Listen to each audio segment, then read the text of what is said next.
Assalamualaikum warahmatullahi wabarakatuh. Selamat malam semuanya. Perkenalkan nama saya Malam, Pak.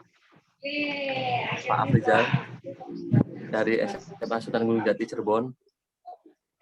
Halo, Pak. Mohon maaf juga kalau ada kendala sedikit. Dan Enggak untuk mempersingkat waktu masalah. buat semuanya, hari ini malam ini ya, kita akan membahas izin usaha mikro, kecil, dan ini di aplikasi OSS bersama Pak Rudi Permana selaku presenternya dengan moderator Ibu Sari ya. Ya Ibu ya. Iya. Iya, Pak. Iya. Saya Sari, Pak. Sebagai host. Untuk mempersingkat waktu saya serahkan ke moderator Ibu Sari ya Bu ya. Oh ya. Ya Bu, makasih Bu ya. Ya, selamat malam buat bapak-bapak semua. Saya doang ibu di sini ya. Nah, selamat malam. Nah, karena hari ini kita ingin membahas tentang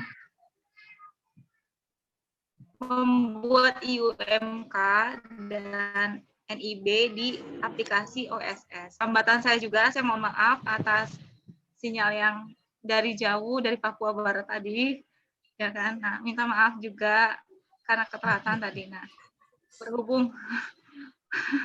berhubung mempersingkat waktu, saya memperkenalkan diri sebagai seorang moderator dan ingin memperkenalkan diri buat Pak Rudi ya, Pak Rudi Permana selaku instrukturnya untuk mempresentasikan tentang UMK dan NIB di aplikasi OSS.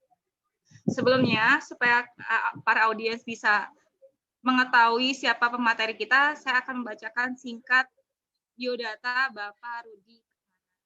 Sebentar ya. Pak Rudi Permana itu, maaf saya buka dulu, karena tidak diingat.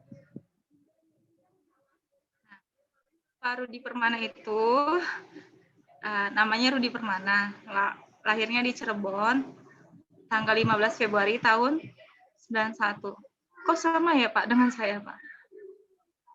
Agama Islam, terus laki-laki dan nikah. Nah,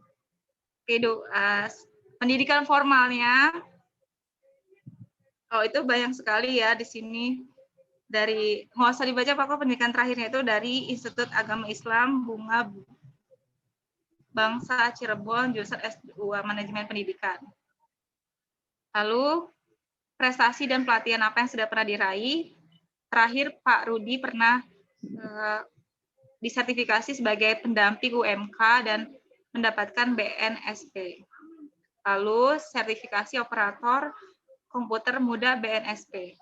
Kemudian sertifikasi digital marketing BNSP. Nah, tahun 2020 beliau juga pernah disertifikasi Training of Trainer TOT Guru Inovatif tahun 2020 dari PT Microsoft Indonesia. Berikutnya, Pak Rudi juga pernah disertifikasi oleh pihak Microsoft Innovative Educator dari Microsoft sebagai instruktur virtual koordinator training dari Provinsi Jawa Barat. Dari CMEO ya, Regional Center of Quality Improvement of Teachers and Education Personnel QITP in Science.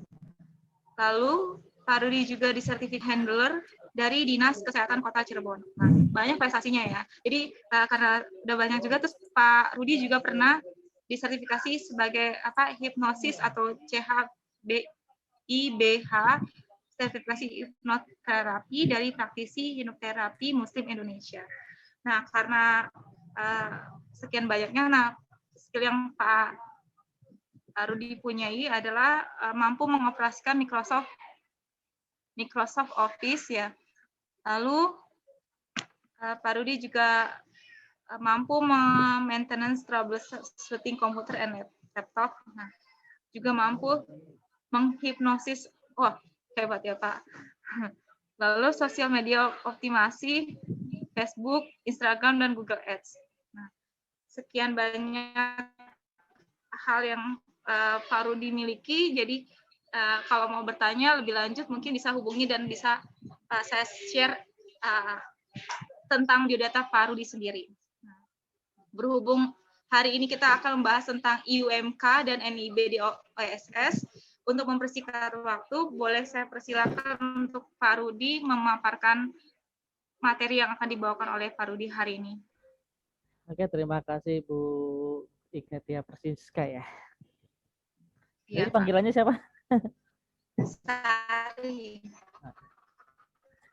Oke, terima kasih juga kepada Pak Afrizal ya, selaku host. Nah, langsung saja di malam ini sebenarnya saya langsung sekalian sosialisasi juga.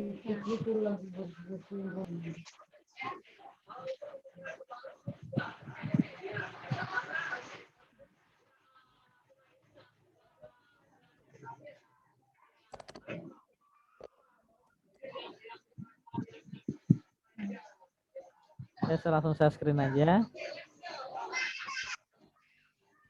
Boleh Pak, bisa screen. Ya, sudah kelihatan ya.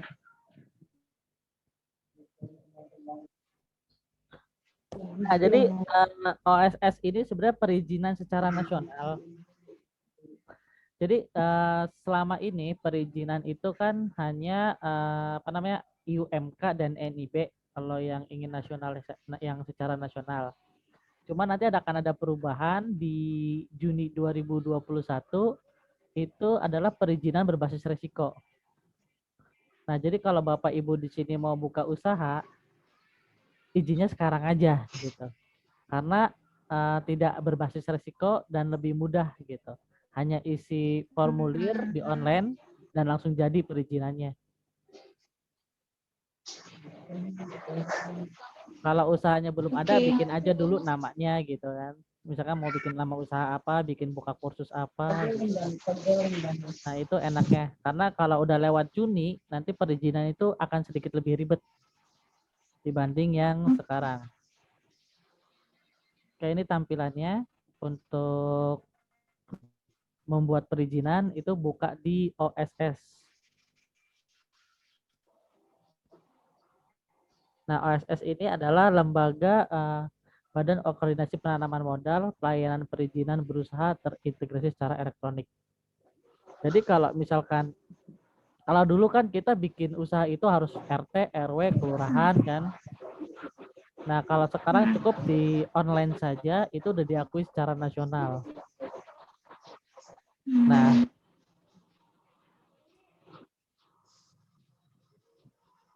Nah itu kita misalkan di sini kita mau daftar. Nah, bedanya, lagi gangguan kayaknya. Bedanya kalau di OSS ini, dia satu orang itu hanya bisa daftar sekali. Karena pakainya itu pakai NIK, nomor induk keluarga ya. Jadi satu orang hanya bisa bikin satu akun, tidak bisa lebih. Tapi kalau misalkan satu orang punya berapa banyak usaha, itu bisa. Nah itu fungsinya ini OSS. Nah ini kayaknya lagi gangguan nih. Ya kayaknya mau menerapkan sistem yang terbaru.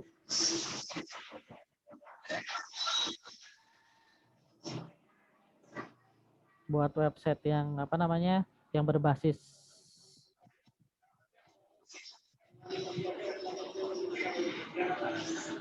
Ya, jadi gini, syaratnya mudah untuk bikin usaha di OSS ini.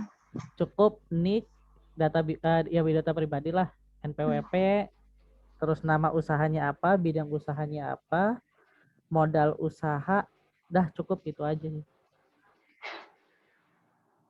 Nah ini nggak bisa dipraktekkan karena memang lagi gangguan juga. Jadi mungkin dilanjut aja. buat sesi tanya jawab aja seputar perizinan legalitas usaha. Ya, mangga saya kembalikan ke moderator. Kita diskusi aja malam ini. Terima kasih buat Pak Rudi telah diskusi ya Pak. Oke. Ya, kita diskusi aja. Terima kasih buat Bapak terima kasih buat Bapak Rudi yang telah memaparkan materi yang disajikannya. Kemudian saya di sini ingin buat para audiens, ada yang ingin bertanya nggak dari materi yang Pak Rudi paparkan di Zoom kali ini? Mungkin dari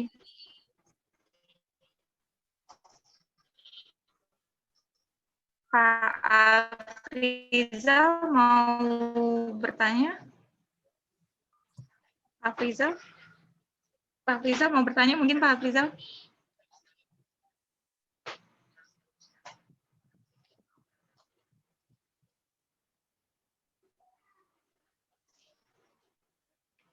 Pak Afrizal?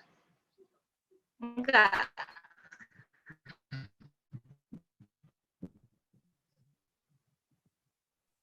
Halo.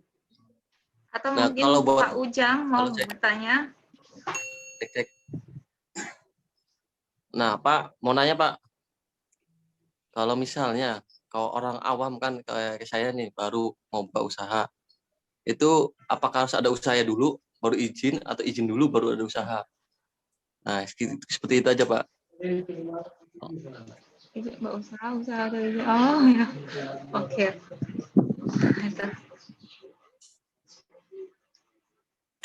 Iya, ada usaha atau usaha dari ini dua-duanya.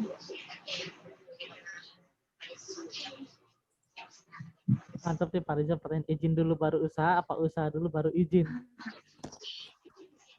Dua-dua. Enak mana nih?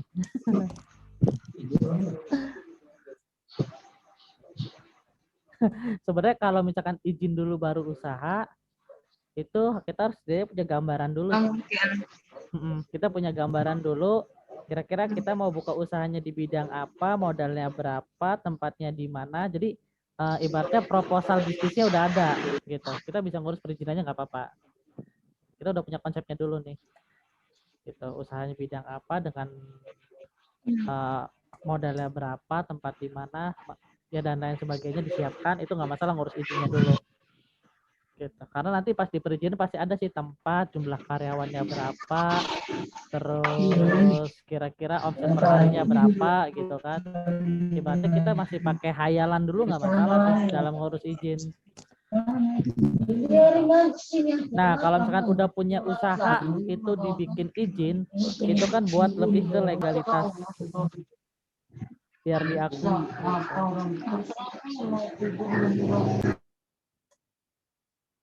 Gitu. Jadi mau izin dulu baru usaha atau usaha dulu baru izin, sebenarnya sama-sama bagusnya sih. Kalau usaha dulu baru izin itu buat legalitas, ya kan biar diakui usahanya, biar dapat bantuan, biar gampang minjem ke bank gitu kan. Itu kalau usaha dulu baru izin.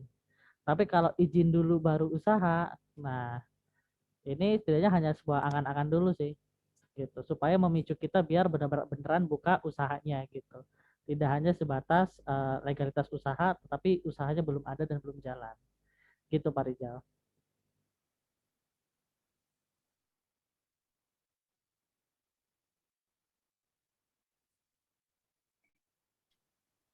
Ya makasih Pak Pamana, Pak Rudi. Maksudnya gini Pak, soalnya kemarin itu saya punya usaha kecil, ceritanya tuh ya. Tetapi ketika kemarin ada bantuan, saya harus ada karyawannya gitu. Dan di desa itu seperti akan-akan dipersulit gitu tuh. Bagaimana jenjang dapat tadi apa namanya? Izin-izin gitu ke pemerintah, sedangkan di desanya saja dipersulit, Pak. Nah ya, untuk kasus yang begitu kita kan yang bantuan yang kemarin ya, bantuan UMKM yang 2,4 juta itu ya, itu memang semuanya ke desa gitu kan. Tapi ketika kita sudah punya tadi IUMK, udah punya IMB gitu, IMB apa? NIB, Nah, kita udah punya NIB. Nah, itu kita bisa langsung mendaftarkan diri ke Dinas Koperasi dan UMKM setempat gitu.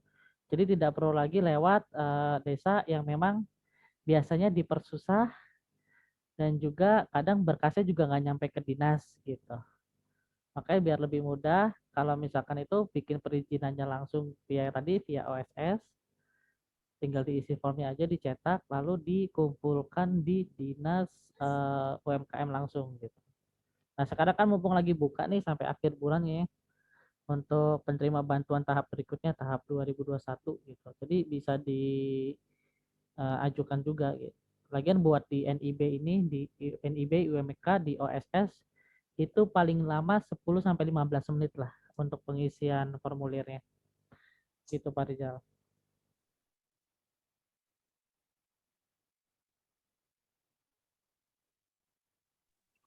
Ya Pak, terima kasih Pak. Nanti saya coba.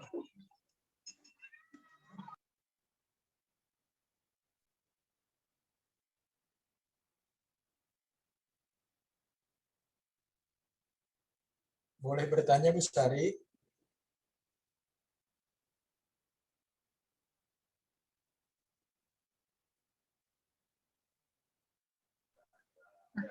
Boleh, boleh.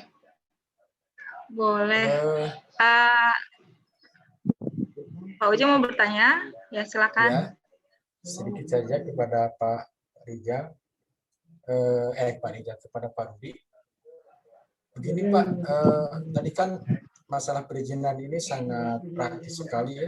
Jadi kita dengan online, dengan syaratnya adalah tadi KTP. Kemudian ada syarat khusus nggak Pak dengan jumlah kriteria yang lebih khusus untuk kita bisa di-approve, kita bisa dikeluarkan izin begitu. Mungkin dari sisi permodalan dan lokasi. Gitu. Lalu yang kedua, tadi hubungannya dengan Bu Sari usaha mikro UMK. itu. Ya. Ya, izin usaha mikro kecil. Iya. Tadi oleh Pak Rudi dihubungkan ini ada bantuan dari pemerintah. Saya terus terang pernah ada masuk ke rekening saya sekitar 2,4 juta itu beberapa bulan yang lalu.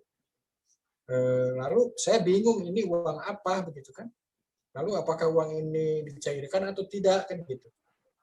Nah saya baru tahu sekarang dari Pak Rudi bahwa ternyata itu adalah uang bantuan untuk modal usaha mikro gitu. Lalu saya nggak punya usaha gitu kan, nggak punya usaha lain gitu kan. Lalu ujung-ujungnya bulan berikutnya itu hilang lagi itu uang yang 2,4 itu ke debit lagi dengan otomatis. Itu gimana tuh Pak? Pak Rudi mohon penjelasan. Tadi yang pertama adalah tentang kriteria kita untuk mendapatkan izin. Yang kedua tentang dana itu. Makasih Bu Sari. Oke, sama-sama Pak. Boleh Pak Rudi menjelaskan pertanyaan dari Pak Ujang. Saya persilakan untuk Pak Rudi menjelaskannya. Oke, terima kasih Bu Sari. Ya, untuk Pak Ujang tadi pertama ada kriteria khususnya nggak sih buat di approve ya? Kalau NIB dan Ya, kalau NIB, IUMK yang tadi kita harus daftar di OSS, itu persyaratannya penting kita ngisi aja sih, ngisi semuanya lengkap gitu. Mulai dari biodata, terus modal usaha berapa, bidang usahanya itu bidang apa, itu udah pasti keluarnya sih, itu mah mudah. Cuman yang kita yang kita agak nanti harus dilengkapi, misal kalau restoran kita kan harus punya itu izin higienis tuh. Lingkungan. Enggak, kalau lingkungan ada di OSS udah ada. Oh. Jadi kita nggak perlu ngurus lingkungan karena di OSS nanti ada izin usaha, izin lokasi, izin lingkungan, NIB nomor induk berusaha, sama IUMK izin untuk usaha mikro dan kecil. Itu dapat 5-5-nya. Gitu ketika kita sudah daftar di OSS. Gitu. Nah, terus yang masalah tadi dana 2,4 itu ya. Iya, Pak. Nah itu sebenarnya sih banyak kasusnya yang kasus bahasa sih nyasar gitu kan. Oh, Kalau diambil aja juga nggak apa-apa sih Pak. saya Nyasar. nggak sempat, Pak. Kar- Nggak sempat kar- tuh ngilang lagi. Karena gini, sama kayak yang pokoknya bantuan-bantuan gini.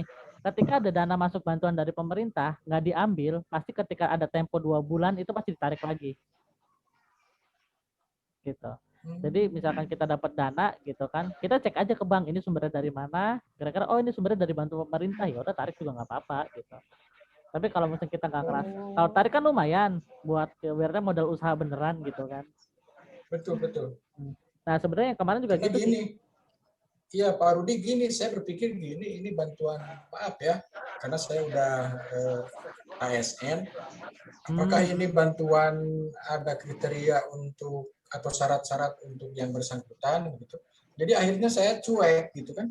Saya pikir begini, ketika ini mencairkan pasti oleh pihak bank akan ditanya ini itu surat-surat perizinan dan lain-lain gitu. Dan betul kata Pak Rudi tadi, 2 bulan kemudian itu ke debat lagi, nggak ada lagi tuh Pak. Kalau tahu gitu pas awal-awal masuk tuh langsung ya tarik. ambil aja ya Bu Sari ya. Ya. Nah sebenarnya kan kalau untuk pemberkasan itu bukan di akhir Pak, gitu. Pemberkasan itu di awal gitu. Kalau ketika kita pengambilan dana itu nggak ada lagi pemberkasan lagi gitu.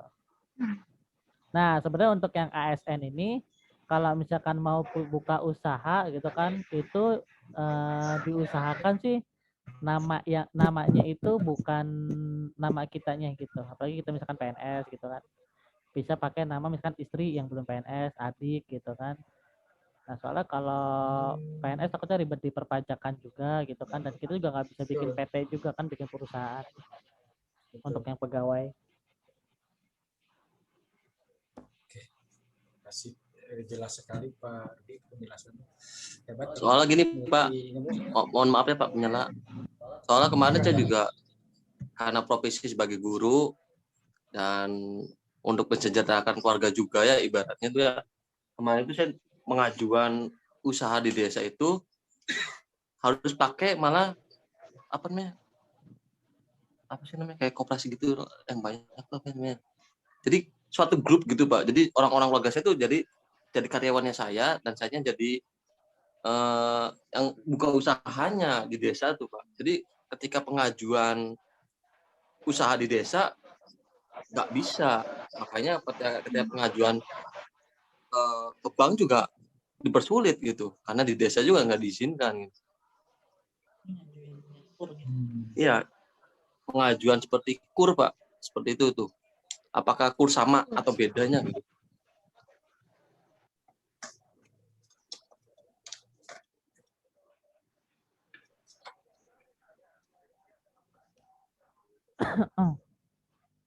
Ada yang baru gabung lagi ya, Mbak Yanti. Selamat bergabung. Ini edisi malam-malam mana? Bukan ngabuburit, ini ngabu sahur ya. Tapi materinya ini menarik Pak Rudi. Materi ini menarik. Nah jadi tadi Pak Rizal untuk yang masalah perbankan ya. Nah gini masalahnya di nasional itu untuk perbankan itu memang hanya untuk perbankan di nasional jika kita mengajukan ke perbankan itu dengan IUMK, NIB itu udah boleh secara aturan nasionalnya. Cuman secara realitanya di lapangan itu tetap kita harus pakai yang dari kelurahan gitu atau dari desa. Ya, jadi mau nggak mau ya harus berurusan dengan kelurahan, mau nggak mau harus berurusan lagi sama desa gitu. Makanya kalau misalkan kita nggak bisa apa ya ibaratnya klop sama desa atau kelurahan itu mungkin akan lebih susah buat nanti pengajuan ke perbankannya juga karena butuh ada surat pengantar, SKU dari desa dan lain sebagainya. Itu Pak Rizal. Deketin aja lah desanya.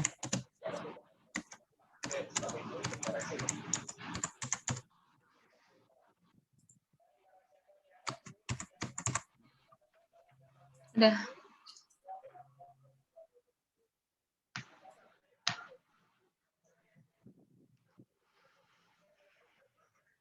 Gimana Bu Sari barangkali mau bertanya? Misalkan bikin resto gimana, bikin ghost kitchen gimana? Oh lagi musim nih ghost kitchen. atau mau bikin usaha apa? Iya benar. Karena tema-tema usaha Sebenarnya sih kayaknya gini Pak. Hah? Iya suka. Saya suka bisnis juga sih sebenarnya Pak. Cuman memulai bisnisnya saya kan kecil-kecilan ya Pak. Cuman hanya ada store kayak toko aksesoris handphone gitu Pak. Cuman gitu. Cuman kan itu kan kalau sifatnya maunya sih sifatnya nggak sampai ke bikin ke OSS sih Pak. Cuman karena di rumah, karena sifatnya juga di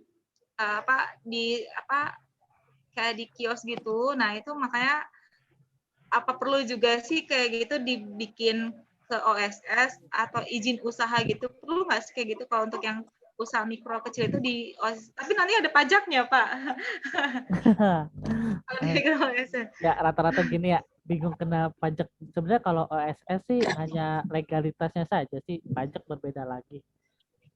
Profesinya apa Bu sekarang? Ah, Saya guru Pak. guru. SPT tahunan Saya lapor guru. nggak? Lapor Pak. Kan Lapor. punya NPWP ya. Lapor Sebagai Pak. guru ya udah Saya aman. disiplin kalau TSP. Yang penting lapor gitu kan. Kalau pajak mah gitu. Tapi kalaupun iya juga cuma Kalau 0,5% sih, nah, kecil, sangat kecil malah itu tuh. ya. Cuman kan saya kan kalau usaha itu kan baru berapa sih istilah pendapatannya gitu. Kalau dibikin OSS kira-kira pajaknya berapa ya Pak? Sebenarnya kalau pajak Kalau masalah untuk perhitungan pajak gitu. perhitungan pajak ya, Itu apa kalau memang gini, misalkan apakah maaf dipotong Pak, maaf dipotong. Misalkan kalau per bulannya itu apakah hitungan pajaknya kayak pajak penghasilan juga atau misalkan dari akumulasi pendapatnya dari usaha itu terpotong pajak tuh berapa persennya gitu. Ya bukannya kita hitung-hitungan ya, tapi kan memang Oke. realistis harus dihitung-hitung. Misal omset sebulannya berapa, Bu? Berapa ya? Kalau untuk itu bersihnya ya mungkin ada Omset berarti total penjualan. per bulan. Iya, per bulan. Mungkin ada 7 ya, Pak. 7 juta. Iya. 7 juta, misal nih ya, kalau misalkan mau benar pajak dikali 0,5%, pajaknya 35.000 per bulan. Oh, 0,5% dari Iya. pendapatan per bulan. Nggak terlalu mahal ya? Iya, memang. Gitu. 0,5 kali 7 juta kan 35.000. Iya, nggak tahu. Jadi Iya, kewajibannya cuma di benar-benar. 35.000 gitu aja. Nggak terlalu ya. Tapi kalau misalkan nggak dilaporin juga sebenarnya nggak bakal ada masalah juga sih. Tapi Ini kembali lagi ke pribadi. kalau kita itu kayak kita ya misal nih Pak ngelaporinnya ke kan perlu difoto atau apa foto pemiliknya atau sifatnya kayak nomor kartu keluarga gitu. Atau memang orang pemiliknya langsung report ke sana. Jadi syaratnya apa sih sebenarnya untuk bisa masukin atau mengajukan usaha kita ke Hilang. Macet ya? Hei. Jal. Macet.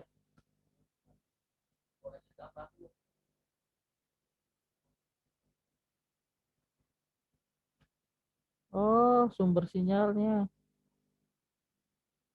mati, bro. Hah, masih nyambung.